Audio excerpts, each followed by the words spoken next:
याद हो। और इस समय हम परमेश्वर के वचन में जाएंगे और परमेश्वर के वचन में जो इन विषयों को हम आजकल पवित्र शास्त्र से जान रहे हैं या सीख रहे हैं, वो वचन है प्रकाशित वाक्य। प्रकाशित वाक्य की किताब उसका 8वां अध्याय और पहले पद से लेकर के आगे 5 पदों तक हम पढ़ेंगे। और वहाँ पर इस प्रकार लिखा है, जब उसने 7वीं मोहर खोली तो स्वर्ग में आधे घंटे तक सन्नाटा छा गया। तब मैंने उन 7 स्वर्गदूतों को देखा जो परमेश्वर के सामने खड़े रहते हैं, और उन्हें 7 तुरहियां दी गईं। और फिर एक और स्वर्गदूत सोने का धूपदान लिए हुए आया और वेदी के निकट खड़ा हुआ, और उसको बहुत धूप दिया गया कि सब पवित्र लोगों की प्रार्थनाओं के साथ सोने की उस वेदी पर जो सिंहासन के सामने है चढ़ाए। उस धूप का धुआं पवित्र लोगों की प्रार्थनाओं सहित स्वर्गदूत के हाथ से परमेश्वर के सामने पहुंच गया। तब स्वर्गदूत ने धूपदान लेकर उसमें वेदी की आग भरी और पृथ्वी पर डाल दी, और गर्जन और शब्द और बिजलियां और भूकंप होने लगे। प्रभु के वचन के पढ़े और सुने जाने पर आशीष हो, आमीन, हालेलुया। परमेश्वर का वचन हम अपने जीवन में कभी कभी ऐसा पाते हैं कि हमारी प्रार्थनाएं परमेश्वर के पास पहुंच भी पा रही हैं या नहीं पहुंच पा रही हैं। जो वचन मैंने अभी पढ़ा प्रकाशित वाक्य उसका 8वां अध्याय 1 पद से लेकर के और 5 पद तक, उसमें हम कुछ बातों को आज विचार और मनन करेंगे। और पहली बात ये, पहले पद में हम लोग पढ़ते हैं, जब उसने 7वीं मोहर खोली तो स्वर्ग में आधे घंटे तक सन्नाटा छा गया। स्वर्ग में शांति हो गई या स्वर्ग में सन्नाटा छा गया। हम प्रकाशित वाक्य के 4 अध्याय में पढ़ते हैं कि जो स्वर्गदूत हैं, 8वें पद में लिखा है, चारों प्राणियों के 6-6 पंख हैं और चारों ओर और भीतर आंखें ही आंखें हैं, और वे रात दिन बिना विश्राम लिए ये कहते रहते हैं, पवित्र पवित्र पवित्र प्रभु परमेश्वर सर्वशक्तिमान, जो था और जो है और जो आने वाला है। वो रात दिन इन बातों को बोलते रहते हैं, परमेश्वर की आराधना को वहां पर करते रहते हैं। लेकिन जब 7वीं मोहर खोली गई तो वचन बताता है कि पूरे स्वर्ग में आधे घंटे तक शांति छा गई, आधे घंटे तक सन्नाटा छा गया। अब ये सन्नाटा क्या दर्शाता है? हम जीवन में कब शांत हो जाते हैं? कभी कभी हमारे जीवन में हम बिल्कुल शांत होकर के बैठ जाते हैं कि अब हम क्या करें। 7वीं मोहर खोलने के बाद वचन में जो लिखा हुआ है, बहुत सारी विपत्तियां इस संसार पर पड़ें। जो 7वीं मोहर के खुलने के बाद ये इतनी भयानक है कि पूरा स्वर्ग जो है वो शांतिमय हो गया। स्वर्गदूत शांत हो गए, जितने भी वहां पर प्राणी पाए जाते हैं सब शांत हो गए। परमेश्वर का वचन कहता है आधे घंटे तक सन्नाटा छा गया।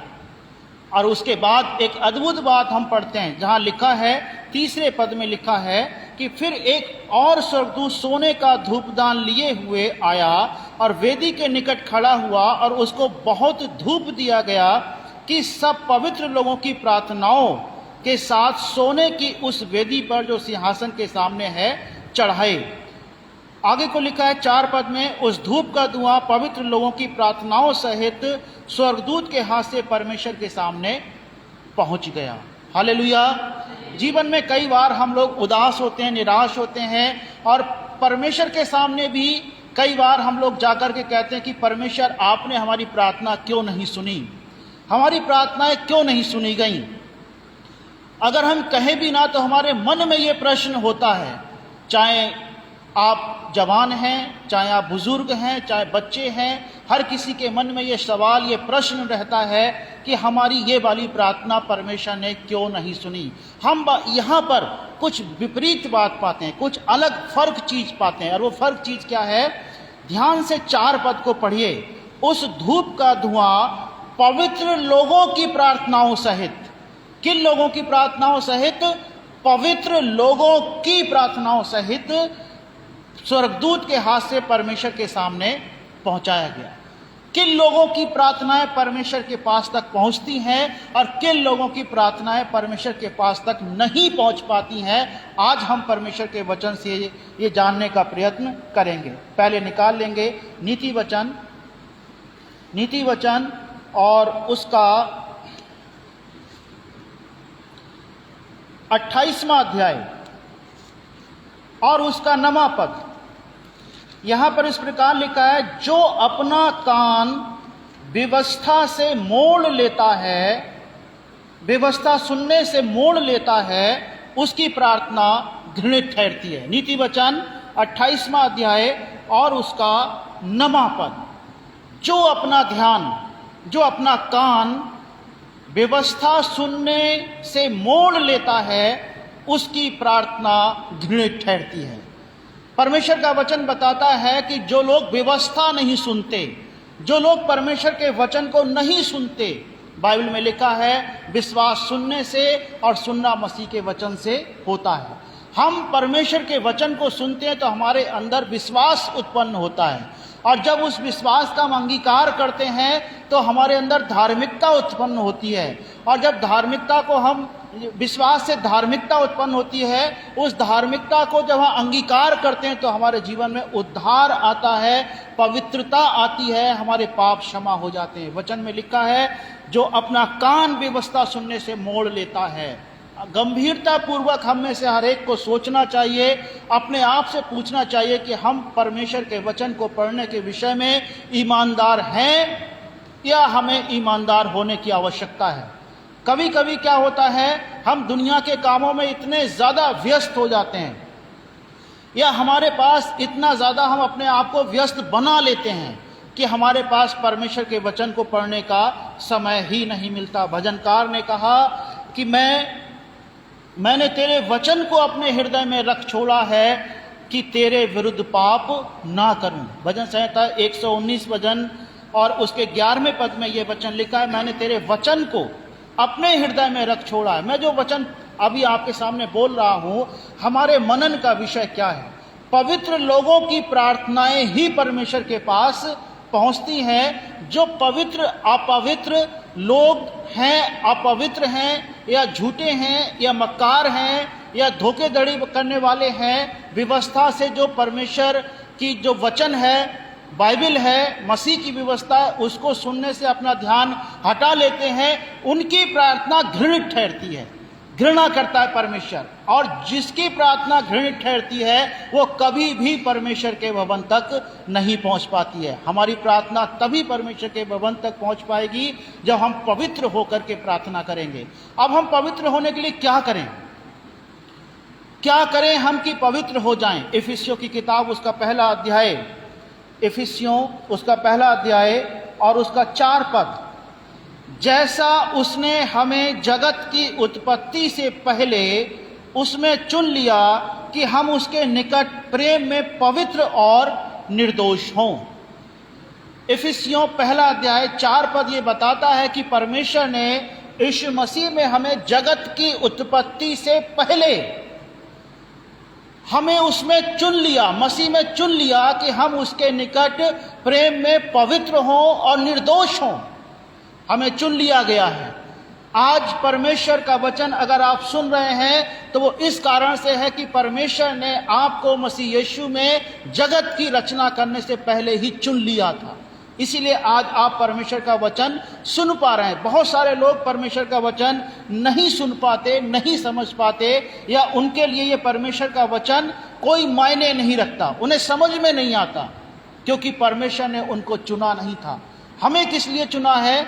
आपको क्यों परमेश्वर ने चुना है? कि आप पवित्र हों और निर्दोष हों। हालेलुया। जब हम पवित्र होते हैं, हमारी प्रार्थनाएं परमेश्वर के भवन तक पहुंचती हैं।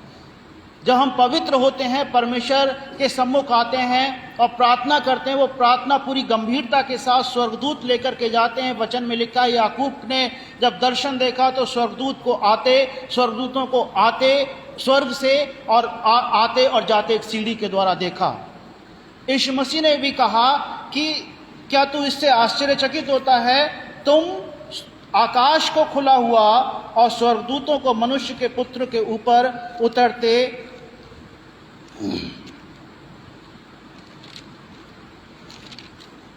और आते जाते देखोगे। यीशु ने नतनएल से यूहन्ना पहला अध्याय 51 पद, मैं तुमसे सच कहता हूं कि तुम स्वर्ग को खुला हुआ और परमेश्वर के स्वर्गदूतों को मनुष्य के पुत्र के ऊपर उतरते और ऊपर जाते देखोगे। स्वर्गदूत हमारी प्रार्थनाओं को लेकर के जाते हैं। आज हम जो लोग यहाँ पर प्रार्थना करेंगे, परमेश्वर के स्वर्गदूत उन प्रार्थनाओं को लेकर के जाएंगे। परमेश्वर के पास वो प्रार्थनाएं पहुंचेंगी, लेकिन वो तब लेकर के जाएंगे जब हम पवित्र जीवन जी रहे होंगे। हम कैसे पवित्र बने इस अपवित्र संसार में, जहां पर चारों तरफ अशुद्धता ही अशुद्धता भरी पड़ी है, चारों तरफ बुराइयां ही बुराइयां इस संसार में शैतान ने भर रखी हैं। ऐसे संसार में हम कैसे अपने आप को पवित्र बना करके रख सकते हैं? ये जरूरी है। बिना इसके हमारी प्रार्थनाएं परमेश्वर के भवन तक नहीं पहुंच सकती हैं।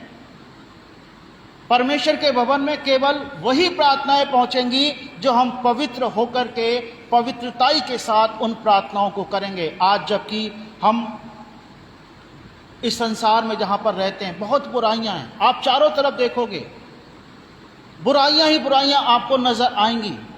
आप कोई भी चीज खोलो, आप टेलीविजन चैनल खोलो, आप अखबार पढ़ लो, आप मोबाइल पे कोई न्यूज़ देख लो, आप मोबाइल्स को खोलो, मनुष्य के मनों में बुराइयां भरी पड़ी हैं।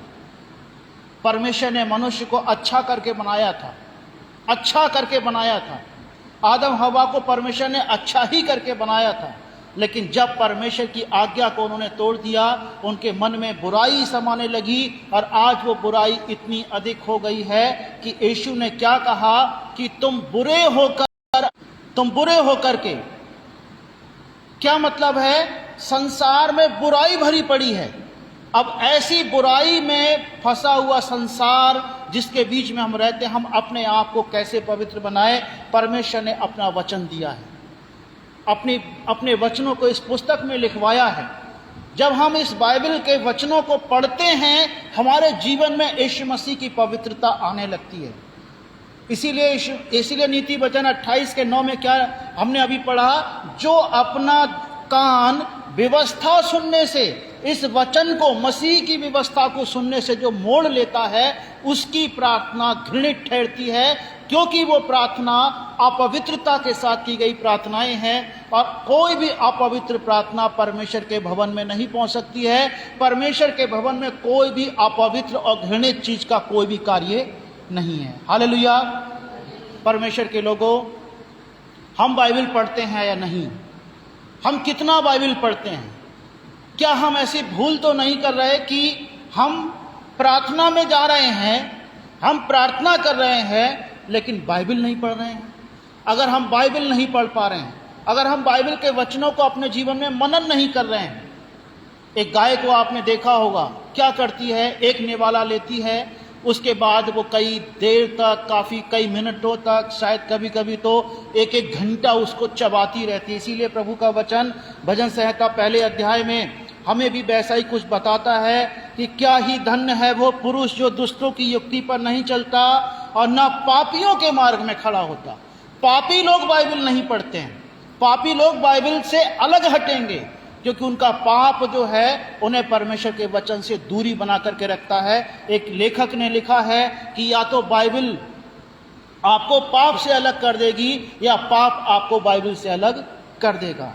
लिखा है आगे, और न ठट्ठा करने वालों की मंडली में बैठता है, परंतु वो तो यहोवा की व्यवस्था से प्रसन्न रहता है, यहोवा की व्यवस्था से प्रसन्न रहता है। और आगे का जो वचन बहुत मनन करने का है, और उसकी व्यवस्था पर रात दिन ध्यान करता रहता है। पवित्रता के लिए आवश्यकता क्या है? कि हम परमेश्वर के वचन पर रात दिन मनन करते रहें, ध्यान करते रहें। हम कहीं बैठे हैं, हम नाई की दुकान में बैठे हैं इंतजार करते हुए कि हमारी बारी आएगी, हम ध्यान लगाएं कि परमेश्वर के वचन में क्या लिखा हुआ है। हम कहीं बैठे हैं, हम टेलीविजन के सामने बैठे हैं, तो बेहतर है कि टेलीविजन पर वो कार्यक्रम देखें जिनमें परमेश्वर के वचन की महिमा हो रही है, ना कि वो जो हमारे लिए परमेश्वर के वचन से दूर ले जाने वाले हैं। आप रेल में यात्रा कर रहे हैं, आप मनन करिए परमेश्वर का वचन का। आप कोई और काम कर रहे हैं, साथ में आप मनन कर सकते हैं परमेश्वर के वचन का। आप कहीं समय प्राप्त करते हैं, मनन कीजिए परमेश्वर का वचन का, क्योंकि क्या लिखा है, और उसकी व्यवस्था पर रात दिन ध्यान करता रहता है। रात दिन परमेश्वर का वचन जिसके मन में बसा हुआ रहता है, परमेश्वर का वचन उसके लिए क्या कहता है, वो उस वृक्ष के समान है जो बहती नालियों के किनारे लगाया गया है और अपनी ऋतु में फलता है और जिसके पत्ते कभी मुरझाते नहीं। इसलिए जो कुछ वो पुरुष करे, जो कुछ वो प्रार्थना करे सफल होगा, वो कोई काम करे सफल होगा, वो जीवन के क्षेत्र में कोई पढ़ाई लिखाई करे सफल होगा, कोई बिजनेस करे सफल होगा। जीवन के हर एक क्षेत्र में सफलता का एक माध्यम, एक तरीका प्रभु का वचन कहता है, परमेश्वर के वचन पर ध्यान लगाओ, परमेश्वर के वचन पर मनन करो। इसीलिए परमेश्वर ने यहोशू से क्या कहा, यहोशू का पहला अध्याय और 8वां पद लिखा है, व्यवस्था की ये पुस्तक तेरे चित्त से कभी ना उतरने पाए, इसी में दिन रात ध्यान दिए रहना, परमेश्वर के वचन में दिन रात मनन करते रहना। अगर हम टेलीविजन चैनल्स पर सीरियल्स और तमाम ऐसी चीजें देखते हैं जो हमारे मन को कंट्रोल कर लेती हैं, तो हम कभी भी परमेश्वर के वचन पर मनन नहीं कर पाएंगे। हमें परमेश्वर के वचन को मनन करने के लिए संसारिकता से, संसार की चीजों से, संसार के व्यर्थ वस्तुओं से, इसीलिए लिखा है एक जगह पर, हे परमेश्वर मेरी आंखों को व्यर्थ चीजों से हटा दे, व्यर्थ की चीजों से हटा दे। आगे लिखा है, इसलिए कि जो कुछ उसमें लिखा है उसके अनुसार करने की तू चौकसी करे, क्योंकि ऐसा ही करने से तेरे सब काम सफल होंगे और तू प्रभावशाली होगा। परमेश्वर के वचन पर मनन कर, ध्यान दे उसमें क्या लिखा है। आगे लिखा है, क्या मैंने तुझे आज्ञा नहीं दी, हियाव बांध कर दृढ़ हो जा, भय ना खा और तेरा मन कच्चा ना हो, क्योंकि जहां जहां तू जाएगा वहां तेरा परमेश्वर तेरे संग रहेगा। हालेलुया। यूसुफ के बारे में हम पढ़ते हैं, यूसुफ के साथ यहोवा रहा करता था, ऐसा वचन में लिखा हुआ है। और चूंकि परमेश्वर उसके साथ में संग संग रहते थे, इसीलिए जो कुछ भी वो कार्य किया करता था वो सारा का सारा सफल हो जाता था। आज अगर हम जीवन में असफल हैं, हमारी प्रार्थनाएं नहीं सुनी जा रही हैं, कहीं पर हमें ऐसा लगता है कि हमारी प्रार्थनाओं में रुकावट है, तो इसका कारण यह भी हो सकता है कि हमने अपने मन को परमेश्वर के वचन से सुनने से, अपने कान को सुनने से, मन को मनन करने से रोक दिया है। इसीलिए वो प्रार्थनाएं परमेश्वर के भवन तक नहीं पहुंच पाती हैं, क्योंकि कोई भी घृणित वस्तु, कोई भी घृणित प्रार्थना परमेश्वर के भवन में, पवित्र स्वर्गीय स्थान में कभी भी एंटर नहीं कर सकती है। हालेलुया। हम परमेश्वर के वचन को पढ़ते हैं या नहीं पढ़ते हैं। अब ये पवित्र लोगों की प्रार्थनाएं हैं। ये कौन पवित्र लोग हैं? जैसा मैंने अभी बोला, वचन में क्या लिखा है, यूहन्ना 17 और उसका 17वां पद लिखा है। अब यूहन्ना उसका 17वां अध्याय और 17वां पद लिखा है, सत्य के द्वारा उन्हें पवित्र कर, तेरा वचन सत्य है। सत्य के द्वारा, सच्चाई के द्वारा, परमेश्वर का वचन सच्चाई से भरा पड़ा है। वो खुद अपने आप में यीशु मसीह सत्य हैं और उनका वचन सत्य है।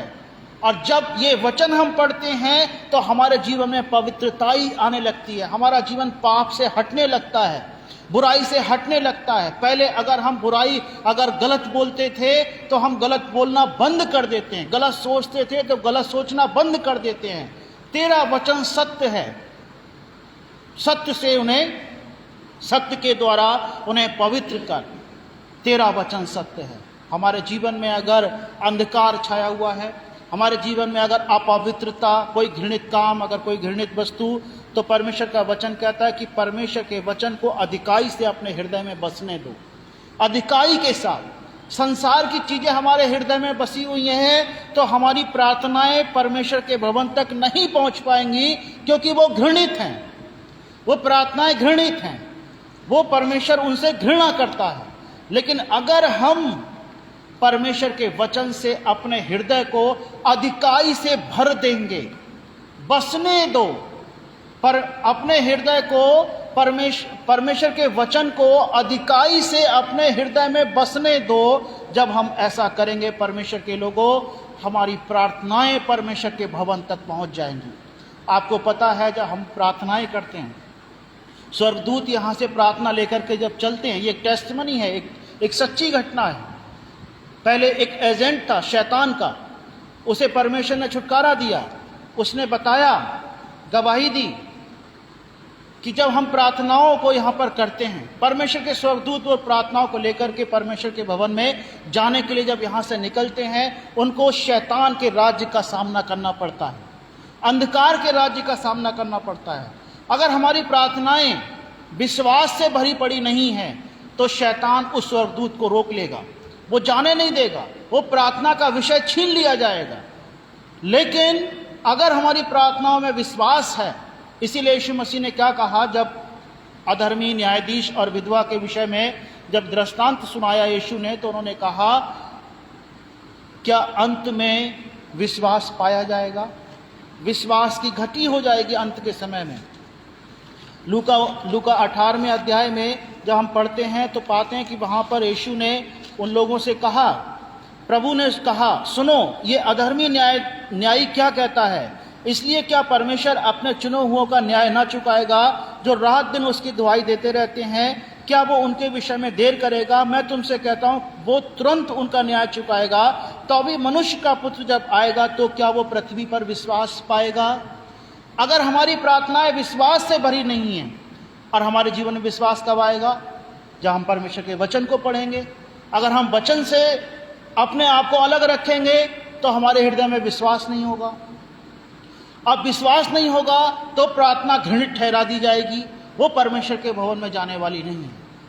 इसीलिए कई सारी प्रार्थनाएं बरसों से हम लोग कर रहे होते हैं, लेकिन वो यहाँ से जानत परमेश्वर के भवन तक पहुँचना तो छोड़ो, वो पहले ही रुक जाते हैं, क्योंकि उनके अंदर विश्वास नहीं है, विश्वास की घटी है।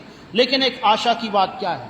एक आशा की बात क्या है? देखिए हम क्या पढ़ते हैं प्रकाशित वाक्य के 8वें अध्याय में, हम क्या पढ़ते हैं? कितनी अद्भुत बात वहाँ पर लिखी हुई है, और इतनी अद्भुत है कि हमारे लिए एक बहुत बड़ी तसल्ली, बहुत बड़ी आशा। क्या लिखा हुआ है? 3 पद में लिखा है, फिर एक और स्वर्गदूत सोने का धूपदान लिए हुए आया और वेदी के निकट खड़ा हुआ, और उसको बहुत धूप दिया गया, बहुत धूप दिया गया कि सब पवित्र लोगों की प्रार्थनाओं के साथ, सब पवित्र लोग, जिन लोगों ने प्रार्थनाएं 2000 साल पहले करी, जितने लोगों ने आज तक जो पवित्रताई के साथ प्रार्थना करी, हम प्रभु की प्रार्थना में भी क्या दोहराते हैं? हे पिता, तेरा राज्य आए। हम उसके राज्य के लिए निरंतर मांग करते रहते हैं। कई बार हम लोग कहते हैं, पवित्र होने के बावजूद हम लोग कहते हैं हमारी प्रार्थना सुनी गई या नहीं सुनी गई। लेकिन हमारे लिए क्या हिम्मत देता है ये वचन? क्या कि सब पवित्र लोगों की प्रार्थनाएं, आज जब हम लोग आगे आकर के घुटने टेक करके परमेश्वर के सामने आएंगे, एक आशा, एक निश्चय, एक दृढ़ निश्चय हम सब के पास है कि परमेश्वर हमारी प्रार्थनाओं को सुनेंगे, क्योंकि आज पवित्रताई के साथ पूरी पवित्र लोगों की प्रार्थनाएं जब परमेश्वर के भवन में पहुंचेंगी, निश्चय ही सब, यहां पर लिखा है, सब पवित्र लोगों की प्रार्थनाओं के साथ सोने की उस वेदी पर जो सिंहासन के सामने है चढ़ाए। कितनी प्रार्थनाएं हम लोग करते हैं। हम लोग सोचते हैं कि अरे पता नहीं हमारी प्रार्थना क्यों नहीं सुनी गई। कभी कभी बहन भी कहती हैं कि गंगाराम भाई की पत्नी के विषय में, अरे ये क्यों ठीक नहीं हो रही। परमेश्वर का धन्यवाद कीजिए, पवित्र लोगों की प्रार्थनाएं कभी भी व्यर्थ नहीं जाती हैं। वचन में लिखा है, सब लोगों की प्रार्थनाएं, सब पवित्र लोगों की सारी प्रार्थनाएं परमेश्वर के भवन में पहुंचती हैं। परमेश्वर उनका एक उत्तर भेजता। वो समय आया जब 7वीं मोहर खुली, परमेश्वर ने सारी प्रार्थनाओं का उत्तर इस पृथ्वी पर भेज दिया। और विश्वास कीजिए परमेश्वर के वचन पर कि जब आज आप घुटने टेक करके आगे आकर के अपने घर के लिए, अपने परिवार के लिए पवित्र होकर के एक मांग करते हैं, पवित्र होकर के, सबसे पहले पवित्रता की जरूरत क्या है कि हम परमेश्वर के वचन को पढ़ें, परमेश्वर के वचन को सुने, जो हमें पवित्र बना देता है।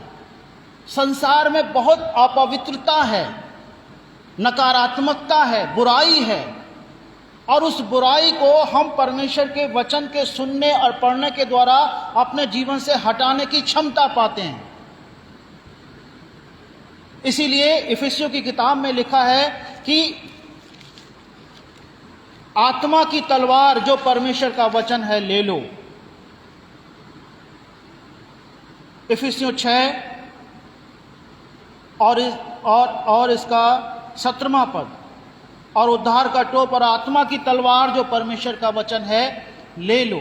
परमेश्वर का वचन जब हम अपने हृदय में लेते हैं, परमेश्वर का वचन यिर्मयाह की किताब में भी लिखा है, यिर्मयाह और उसका यिर्मयाह का 23वां अध्याय और 29 पद में लिखा है, यहोवा की ये बाणी है, क्या मेरा वचन आग सा नहीं है, फिर क्या वो ऐसा हथौड़ा नहीं जो पत्थर को फोड़ डाले।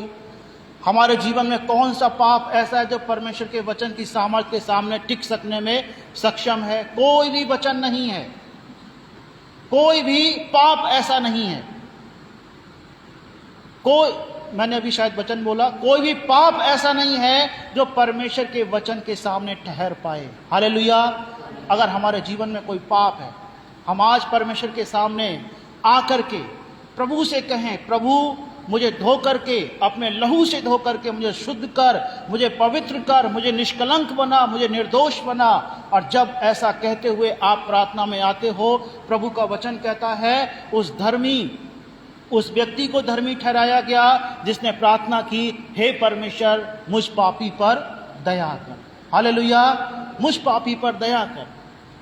उस व्यक्ति की प्रार्थना को परमेश्वर ने सुना, लेकिन एक फरीसी जो प्रार्थना तो कर रहा था लेकिन उसकी प्रार्थना घृणित ठहरी, क्योंकि उसने परमेश्वर के हृदय की इच्छा के अनुसार अपनी प्रार्थना को परमेश्वर के पास नहीं पहुंचाया।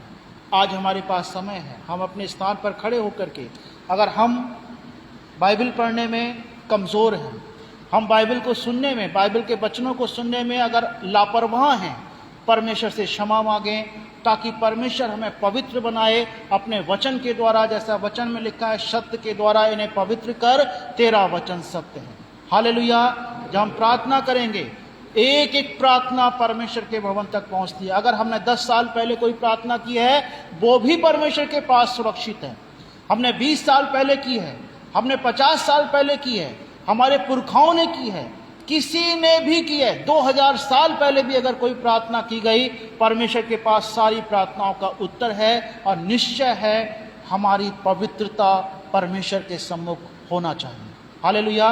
अपनी आंखों को बंद करेंगे, अपने स्थान पर खड़े होकर के परमेश्वर से सहायता मांगेंगे। प्यारे महान परमेश्वर, हम आपका धन्यवाद देते हैं। प्यारे परमेश्वर, आपके अनुग्रह के सिंहासन के निकट हैं पिता परमेश्वर। आपका वचन कहता है कि जो अपना कान व्यवस्था सुनने से मोड़ लेता है, उसकी प्रार्थना घृणित ठहरती है। लेकिन आपका वचन अब हमें यह भी हिम्मत देता है कि सब पवित्र लोगों की प्रार्थनाएं प्यारे परमेश्वर आपके भवन तक पहुंचती हैं। पिता परमेश्वर, कभी ऐसा हुआ हो अगर हमारे जीवन में कि हमने पिता परमेश्वर आपके वचन से ज़्यादा किसी और चीज़ को अहमियत दी हो, किसी और चीज़ को पिता परमेश्वर हमने प्राथमिकता पर रखा हो, पिता परमेश्वर, तो हमारे इस पाप को क्षमा करें। हमारे जीवन के जितने भी पाप हैं प्रभु, सब आपके सम्मुख खुले हुए हैं। प्यारे परमेश्वर, हमें माफ़ करें, हमें क्षमा करें प्यारे पिता, और अनुग्रह प्रदान करें कि हम बाइबल के वचनों को निरंतर पढ़ें। जैसा आपका वचन कहता है कि जो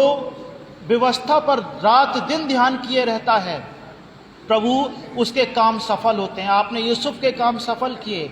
आपका वचन ऐसा आग है जो किसी भी पाप को ध्वस्त कर देने में सक्षम है। प्यारे पिता, आपका वचन ऐसे हथौड़े के समान है जो हमारे जीवन को हर तरीके से बना सकता है। प्यारे यीशु, आज हम प्रार्थना करते हैं, जितने भाई बहन पिता परमेश्वर अपने जीवन में इस कमी को महसूस करते हैं प्रभु, कि उनके जीवन में बाइबल पढ़ने का, बाइबल सुनने का समय कम है पिता, तो होने दे आज ही से प्यारे परमेश्वर वो भाई बहन बाइबल पढ़ने में और बाइबल सुनने में प्यारे पिता परमेश्वर अपना ज़्यादा समय देने पाएँ, ताकि प्रभु आप अपने वचन के अनुसार उन्हें पवित्र करें। और हमें निश्चय हर एक पवित्र प्रार्थना, पवित्र लोगों की प्रार्थना प्रभु आपके भवन तक स्वर्गदूतों के द्वारा पहुंचाई जाएगी और स्वर्गदूतों के द्वारा उनके उत्तर हमें प्राप्त होने पाएंगे। पिता परमेश्वर, हम आशीष देते हैं यहाँ पर उपस्थित हर एक भाई बहन को आशीष मिले, और होने दे आने वाले समय में हम और अधिक महिमा की चीज़ों को पिता परमेश्वर देखने पाएँ। धन्यवाद के साथ प्रार्थना उद्धार करता प्रभु यीशु के नाम में मांग लेते हैं। आमीन। आप लोग अपने